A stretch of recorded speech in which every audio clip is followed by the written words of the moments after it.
ನಮಸ್ಕಾರ. Price the Lord Jesus. ಎಲ್ಲ ನನ್ನ ಪ್ರೀತಿಯ ದೇವಜನರೇ, ನನ್ನ ಪ್ರೀತಿಯ ಸಹೋದರಿ ಸಹೋದರ, ಹಿರಿಯರೇ, ಯವನಸ್ಥರೇ, ನಿಮ್ಮೆಲ್ಲರಿಗೂ ರಾಜಾದಿರಾಜನು ಲೋಕರಕ್ಷಕನೂ ಆಗಿರುವಂಥ ಏಸು ಕ್ರಿಸ್ತನ ಮಧುರವಾದ ನಾಮದಲ್ಲಿ ವಂದಿಸುತ್ತಾ ಇದ್ದೇನೆ. ಈ ದಿನ ಹೇಗಿದ್ದೀರಾ?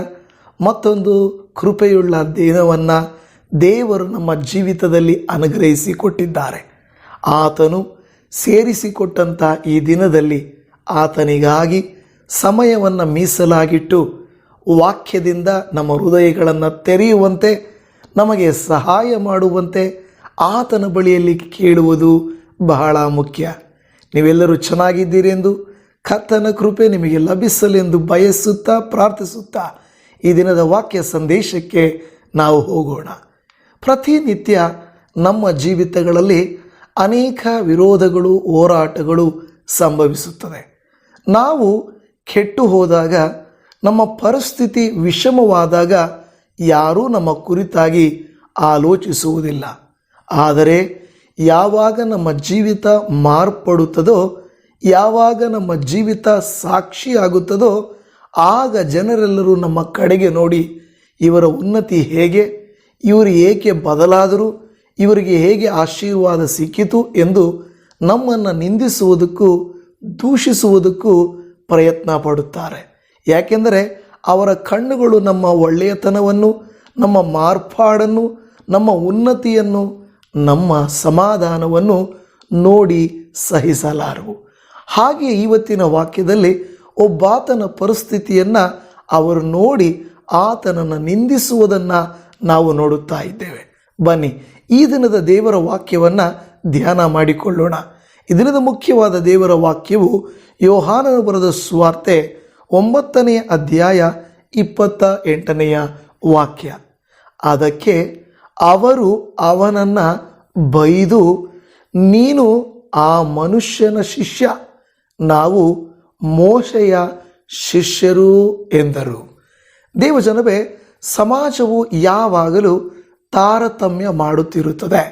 ನೀನು ಯಾವ ಪಕ್ಷ, ನೀನು ಯಾರಿಗೆ ಸಪೋರ್ಟು, ನೀನು ಯಾರಿಗೆ ಜೊತೆಯಾಗಿರುತ್ತಿ ಎಂದು ನಮ್ಮನ್ನು ಬೇರ್ಪಡಿಸುವಂಥದ್ದನ್ನು ಮಾಡುತ್ತದೆ.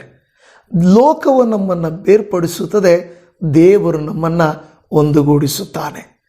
ಎಲ್ಲ ಸ್ಥಳಗಳಲ್ಲಿ ನೋಡಿರಿ, ನೀನು ಯಾವುದಕ್ಕೆ ಸಪೋರ್ಟ್ ಮಾಡ್ತೀಯ, ನೀನು ಯಾರ ಪರವಾಗಿ ಮಾತನಾಡ್ತೀಯ ಎಂದು ಹೇಳಿ ಅವರ ಪರವಾಗಿ ಮಾತಾಡಿದರೆ ನೀನು ನಮ್ಮವನು, ಅವರಿಗೆ ವಿರೋಧವಾಗಿ ಮಾತಾಡಿದರೆ ನೀನು ಅವರವನು ಎಂದು ಹೇಳುತ್ತಾ ಇರುತ್ತಾರೆ. ಇಲ್ಲಿ ನಾವು ನೋಡುವಾಗ ಈ ವಾಕ್ಯದ ಹಿನ್ನೆಲೆಯನ್ನು ಗಮನಿಸಿರಿ. ಈ ವಾಕ್ಯದ ಹಿನ್ನೆಲೆಯಲ್ಲಿ ಈ ವ್ಯಕ್ತಿ ಒಬ್ಬ ಹುಟ್ಟು ಕುರುಡನಾಗಿದ್ದಾನೆ.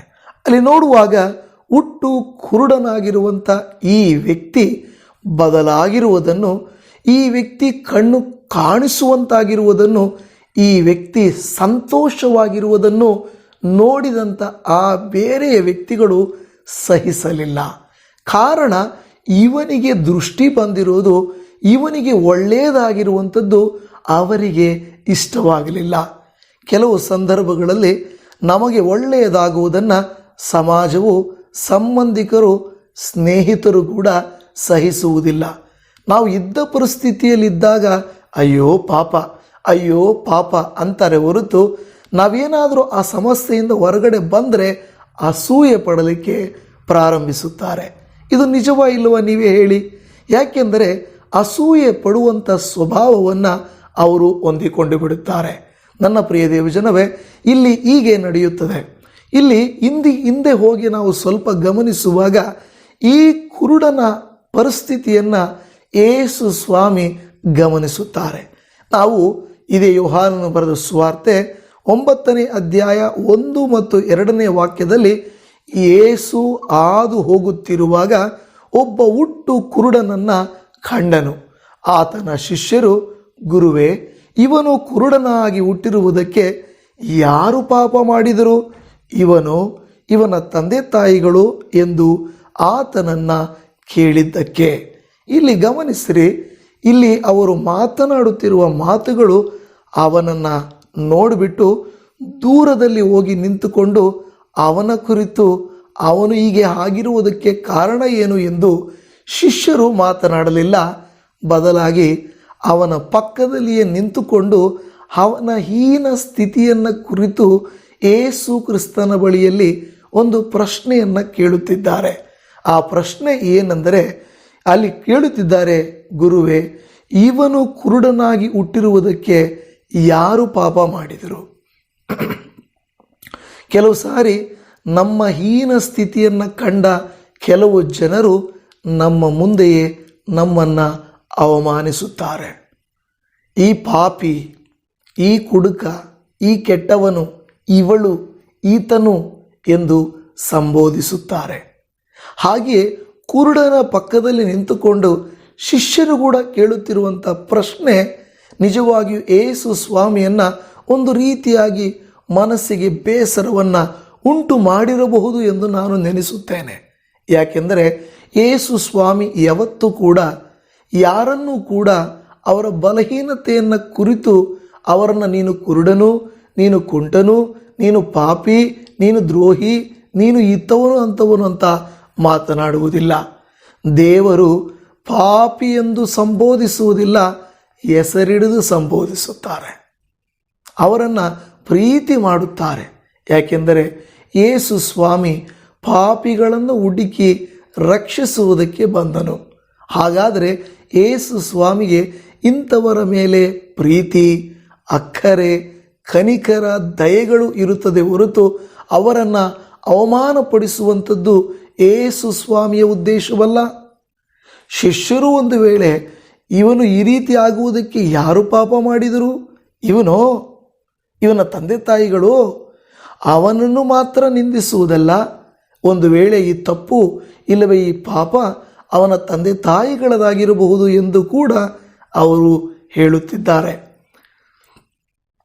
ನನ್ನ ಪ್ರಿಯ ದೇವಜನವೇ, ಗಮನಿಸಿದಿರಾ? ಇಲ್ಲಿ ಇಂತಹ ಸ್ಥಿತಿಯಲ್ಲಿ ಹೌದು, ಯೇಸು ಸ್ವಾಮಿ ಕೂಡ ನಿಜಾನೇ ಇವನು ಪಾಪಿ ಎನ್ನಬಹುದಾಗಿತ್ತು, ಇವನ ತಂದೆ ತಾಯಿಗಳು ಸರಿ ಇಲ್ಲ ಎಂದು ಇವನು ಅನ್ನುವಾಗ ಹತ್ತಿರ ಇದ್ದಾನೆ.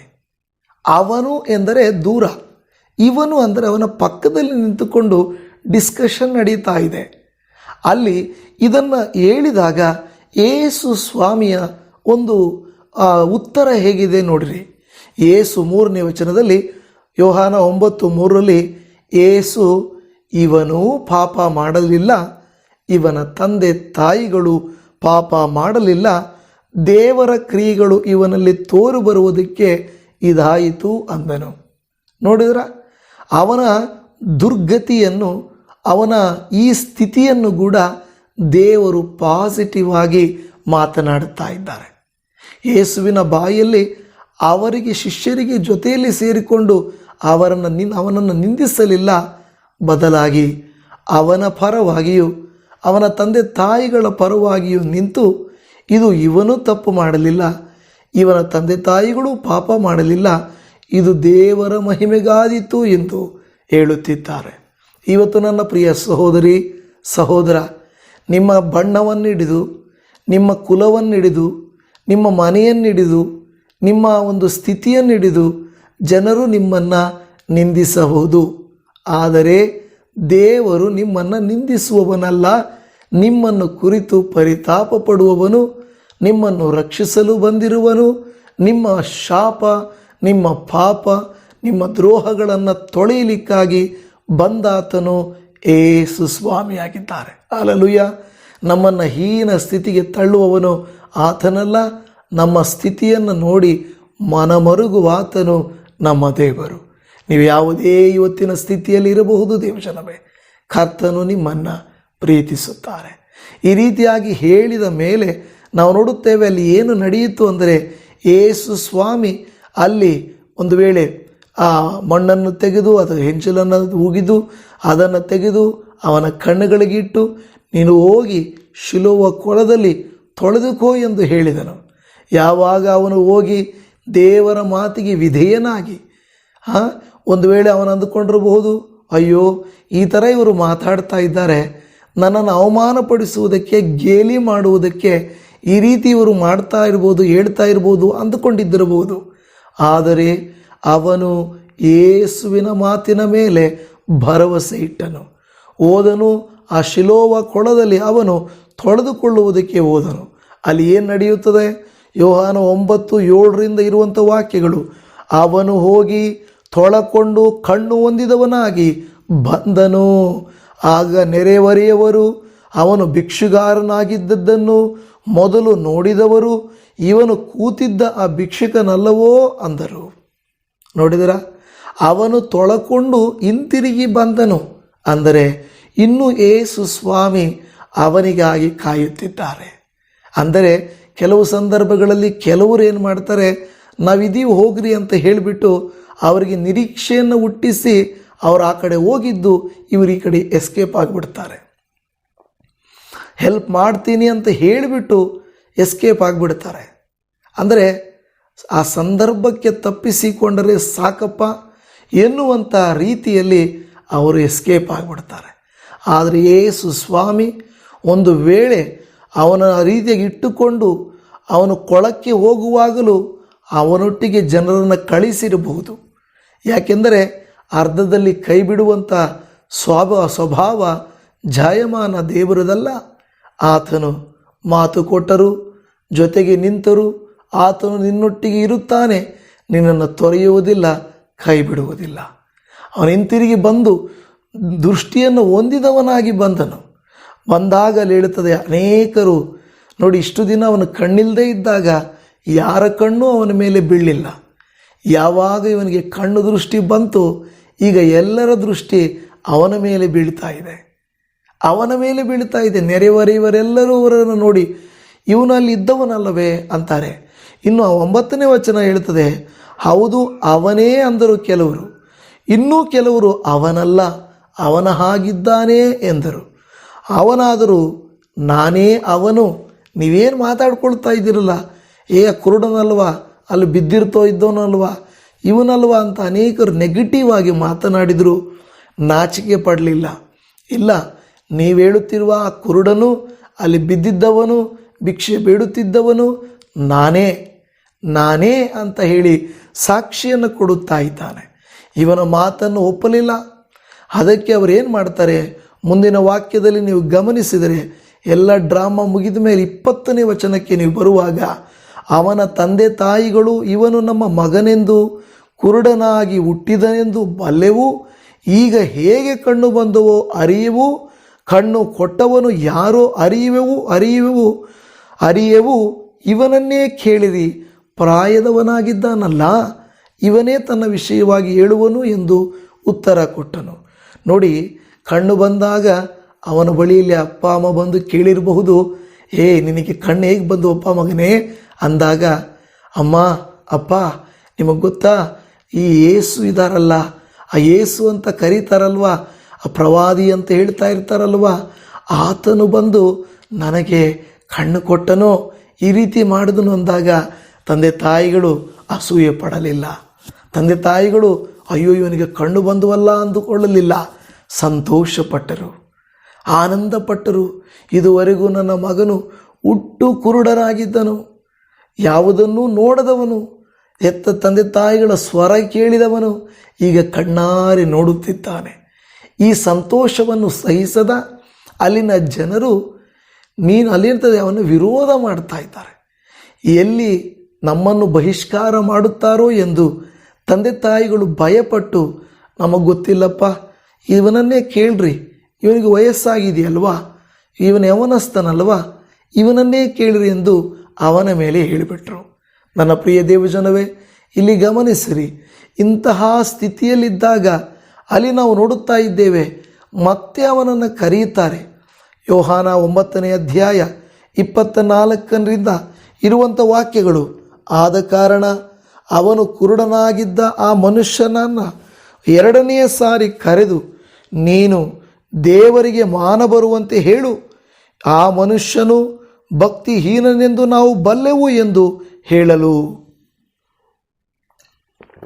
ಅವನು ಆತನು ಭಕ್ತಿಹೀನನೋ ಏನೋ ನಾನರಿಯೇ, ಒಂದು ಮಾತ್ರ ಬಲ್ಲೆ, ಕುರುಡನಾಗಿದ್ದೆನು, ಈಗ ಕಣ್ಣು ಕಾಣುತ್ತವೆ ಅಂದನು. ನನಗಾತನು ಯಾರು, ಆತನು ಏನೋ ನನಗೆಲ್ಲ ಗೊತ್ತಿಲ್ಲ. ನಾನು ಕುರುಡನಾಗಿದ್ದೆ, ಈಗ ನೋಡುತ್ತಿದ್ದೇನೆ, ಅಷ್ಟು ಮಾತ್ರ ನನಗೆ ಗೊತ್ತು ಎಂದು ಹೇಳುತ್ತಾ ಇದ್ದಾನೆ. ಹಲ್ಲೆಲೂಯಾ. ನನ್ನ ಪ್ರಿಯ ದೇವಜನವೇ, ಕೆಲವರು ನಿಮ್ಮ ಹತ್ರ ಹೇಳಬಹುದು, ಈ ಯೇಸು ಫಾರಿನ್ ದೇವರು, ಈ ದೇವರು ನಮ್ಮ ದೇವರಲ್ಲ, ಈ ದೇವರು ಹಾಗೆ ಹೀಗೆ ಇದು ಅದು ಏನೇನೋ ಹೇಳ್ಬೋದು. ನೀವು ಹೇಳಬೇಕಾಗಿರುವುದು ಒಂದೇ ಒಂದು ಮಾತು, ಅದೇನೆಂದರೆ ನನಗೆ ಅಷ್ಟು ಜ್ಞಾನ ಅಷ್ಟು ತಿಳುವಳಿಕೆ ನನ್ನ ಹತ್ರ ಇಲ್ಲ. ನೀವು ನನ್ನನ್ನು ಈ ಪ್ರಶ್ನೆಗಳನ್ನು ಕೇಳಬೇಡಿ. ಆ ಪ್ರಶ್ನೆಗೆ ಉತ್ತರಗಳನ್ನು ಕೊಡುವವರಿದ್ದಾರೆ, ಅವರ ಹತ್ರ ನೀವು ಕೇಳ್ರಿ. ನನಗೆ ಗೊತ್ತಿರೋದೆಲ್ಲ ಇದೆ.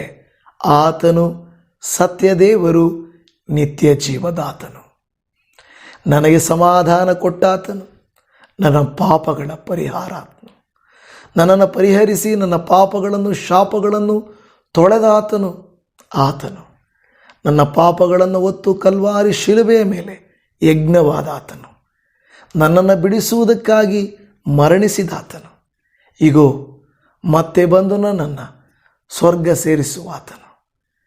ಆತನನ್ನು ನಂಬಿದ್ದೇನೆ, ನನಗಿಷ್ಟೇ ಗೊತ್ತು. ಇನ್ನು ಉಳಿದದ್ದೇನಾದರೂ ಬೇಕಾದರೆ ನೀವು ಹೋಗ್ರಿ, ನೀವು ಕೇಳ್ರಿ ಬೇರೆಯವ್ರ ಹತ್ರ, ನನಗದಕ್ಕೆ ಸಂಬಂಧ ಇಲ್ಲ.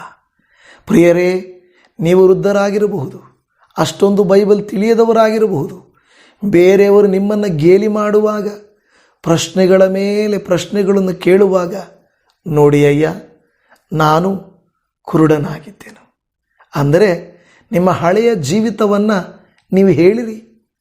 ನೀವು ಹೇಗಿದ್ರಿ, ನಿಮ್ಮ ಸ್ವಭಾವ ಏನಾಗಿತ್ತು, ಕರ್ತನನ್ನು ಅರಿಯುವುದಕ್ಕಿಂತ ಮುಂಚೆ ಹೇಗಿದ್ದಿರಿ, ಎಲ್ಲವನ್ನ ಹೇಳ್ರಿ. ಇದೇ ನಿಮ್ಮ ಸಾಕ್ಷಿ, ಇದೇ ನನ್ನ ಸಾಕ್ಷಿ ಎಂದು ನೀವು ಹೇಳ್ರಿ. ನಾನು ಕುರುಡನಾಗಿದ್ದೆ ಅಂದರೆ ನಿಮ್ಮ ಹಿಂದಿನ ಸ್ಥಿತಿ, ಹೇಗೆ ಯೇಸುವಿನ ಶುಭ ಸಂದೇಶ ನಿಮಗೆ ಮುಟ್ಟಿತು, ಹೇಗೆ ಯೇಸುವು ನಿಮ್ಮನ್ನು ಸಂಧಿಸಿದರು ಮತ್ತು ಈಗ ಹೇಗಾಗಿದ್ದೀರಾ, ನಿಮಗಿರುವ ಈ ಸಮಾಧಾನ, ಶಾಂತಿ, ನೆಮ್ಮದಿ, ಭವಿಷ್ಯದ ನಿರೀಕ್ಷೆ, ಈ ತಾಳ್ಮೆ, ದೀರ್ಘಶಾಂತಿ ಇವೆಲ್ಲವೂ ನಿಮಗೆ ಹೇಗೆ ಬಂದಿತು, ನೀವು ಅದನ್ನು ಸಾಕ್ಷಿ ಕೊಡಬೇಕು.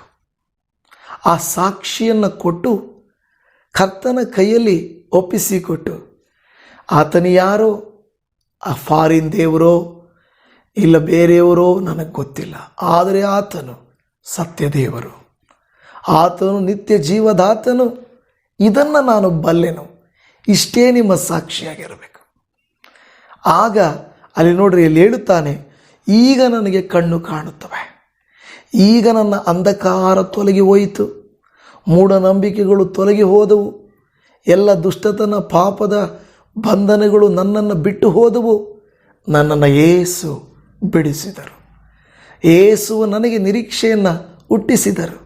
ನನಗಷ್ಟು ಮಾತ್ರವೇ ಗೊತ್ತು ಎಂದು ನೀವು ನಾನು ಸಾಕ್ಷಿ ಕೊಡುವಂಥವರಾಗಿರಬೇಕು. ನಿಮ್ಮ ಪರಿಸ್ಥಿತಿ ಹೇಗಿದೆ, ಇದುವರೆಗೂ ನಿಮ್ಮನ್ನು ಯಾರೂ ಗಮನಿಸಲಿಲ್ಲ. ಒಂದು ಸಾರಿ ನೀವು ಯೇಸುವಿನ ಬಳಿಗೆ ಬಂದ ಮೇಲೆ, ಯೇಸುವು ನಿಮ್ಮ ಜೀವಿತವನ್ನು ಬದಲಾಯಿಸಿದ ಮೇಲೆ, ಅವರೆಲ್ಲರೂ ಬಂದು ನಿಮ್ಮನ್ನು ಪ್ರಶ್ನೆ ಮಾಡ್ತಾರೆ. ನೀವು ಕೆಟ್ಟತನ ಮಾಡ್ತಾ ಇದ್ದಾಗಲೂ, ಪಾಪ ಮಾಡ್ತಾ ಇದ್ದಾಗಲೂ, ಇಷ್ಟಾನುಸಾರ ಜೀವಿಸ್ತಾ ಇದ್ದಾಗಲೂ ಯಾರೂ ನಿಮ್ಮನ್ನು ಪ್ರಶ್ನೆ ಕೇಳಲಿಲ್ಲ.